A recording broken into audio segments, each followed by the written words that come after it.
Hello, it's mid-March and that only means one thing, that we are changing the sort of seeds that we are sowing. So previously we've been sowing cool flower seeds, which means that you can sow them in autumn and they will last over winter because they don't mind a bit of cold. Now the daylight hours are getting longer and are almost, if not now, at 12 hours, which is great. So we've got a lot more light, which means that we can now move into warm flowers. So today I'm going to be growing some hollyhocks in my garden. Not the biennial ones, the really big tall ones. These are much shorter, probably about 90 centimetres tall. So they're like your real traditional cottage garden, you know, just in the borders, and you can put them in pots and things like that, and you can still cut from them as well, which is great. Right, so I'm going to fill my tray up, and I'm just going to use the weight of the soil to push around and get into my trays. And fill that up.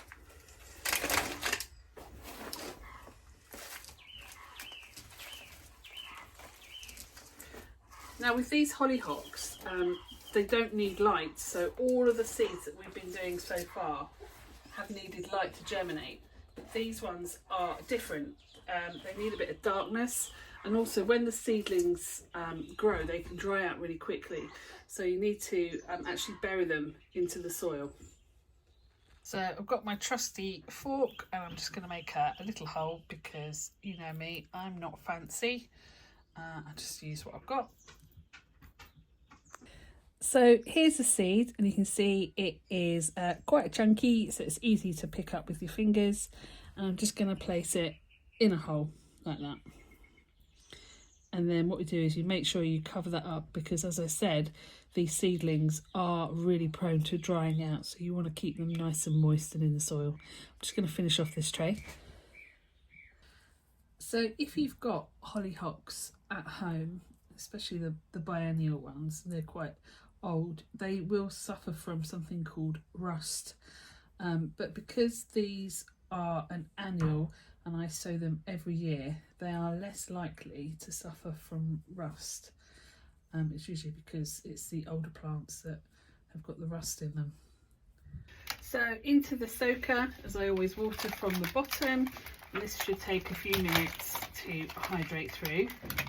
I'm just going to leave that there. Would you like to have a look at some of the snaps? Somebody asked me the other day how the snaps were doing. So these are the snaps that I rescued from the soil blocks, and as you know, I don't really like soil blocking. They look really weedy actually. And then there's some more back here. These ones are doing much better. They look really healthy, so they're all in there just growing on. But this one looks awful.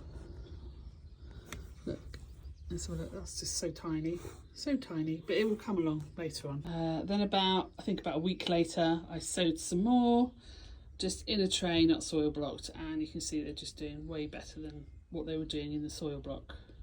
So the soil is just starting to glisten now and is looking good. So I'm going to take that off, put it in a propagator and pop it on the hot mat.